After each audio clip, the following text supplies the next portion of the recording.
దక్షిణ కాశీగా ప్రసిద్ధిగాంచిన వేములవాడ శ్రీ పార్వతీ రాజరాజేశ్వర స్వామివారి పుణ్యక్షేత్రం అనగానే మనందరికీ కోడెమొక్కులు గుర్తుకు వస్తాయి.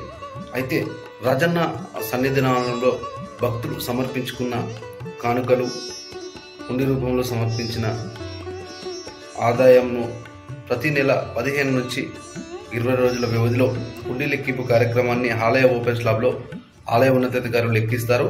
ఈ హుండీ లెక్కింపు కార్యక్రమంలో పాల్గొనాలంటే భక్తులు ఏం చేయాలి అనేది News18 ప్రత్యేక కథనంలో తెలుసుకుందాం.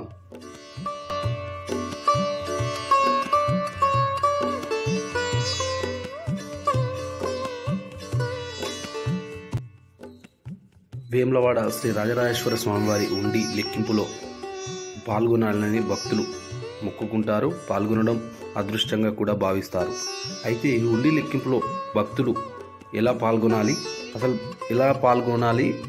అసలు ఎవరిని సంప్రదించాలనేది చాలా వరకు వారికి సమాచారం, ఇన్ఫర్మేషన్ తెలియదు. అయితే ఈరోజు News18లో ఈరోజు ఆ సమాచారాన్ని తెలిపే ప్రయత్నం చేద్దాం. ముందుగా కొందరు యూనిటీగా ఒక సంఘంగా కానీ, ఒక యూత్ సభ్యులుగా కానీ వస్తే వారు ముందుగా వారం నుంచి 10 రోజుల ముందు ఈఓ కానీ ఏఈఓ కానీ తమ ఆధార్ కార్డులతో కూడిన సమాచారాన్ని అందించి హుండీ లెక్కింపులో పాల్గొంటామని చెబితే వారికి హుండీ లెక్కింపులో పాల్గొనే అవకాశం ఆలయాధికారులు ఇస్తామని చెబుతున్నారు.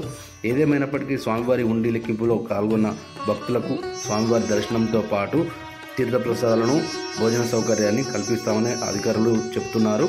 సీసీ కెమెరాలు, పోలీస్ పటిష్ట భద్రత నడుమ హుండీ లెక్కింపు నిర్వహిస్తామని ఈవో కృష్ణప్రసాద్ చెబుతున్నారు.